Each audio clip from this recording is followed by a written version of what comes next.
तो धामी कैबिनेट में 12 प्रस्तावों पर मुहर लगी है। उपनल कर्मचारियों की बात करें तो समान कार्य समान वेतन को मंजूरी मिली, तो दूसरी तरफ घोड़ा खच्चरों के बीमा प्रावधान में 20% अब सरकार खर्च उठाएगी।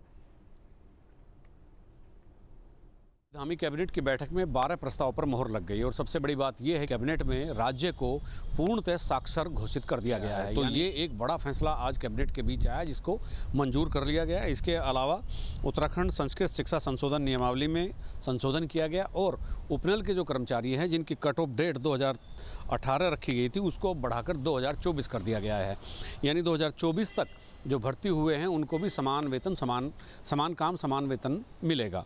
इसके अलावा जो मिडिल ईस्ट में जो संकट आया था और कोलतार महंगा हो गया था, तो 10 करोड़ रुपए तक की सड़कों पर बढ़े हुए कोलतार की कीमत सरकार वहन करेगी। यानी कोई जो ठेकेदार सड़क बनाने का काम कर रहा होगा उसको यहाँ से वो जितना भी पैसा है जो ज़्यादा हुआ है महंगाई के कारण वो रियम्बर्स होगा। और इसके साथ ही आबकारी विभाग में एक संशोधन था वो भी कर दिया गया है।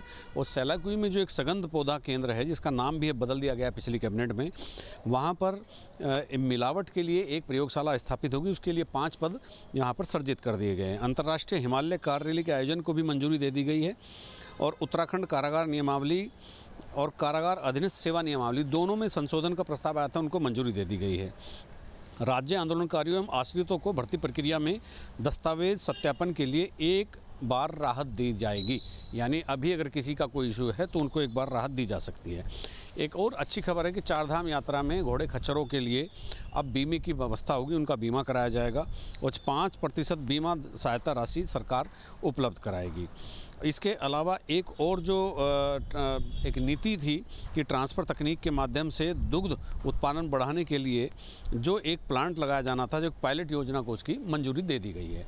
अपने सहयोगी कैमरामैन सोनी कुमार के साथ न्यूज स्टेट के लिए देहरादून से अजीत सिंह राठ। आपके मोबाइल पर तुरंत आएगी ब्रेकिंग न्यूज, स्क्रीन पर सबसे पहले दिखेगी बड़ी खबर, देश दुनिया की हर खबर एक जगह। अब आपके मोबाइल पर तुरंत फटाफट इंस्टॉल कीजिए न्यूज नेशन ऐप और रखिए खुद को अपडेट।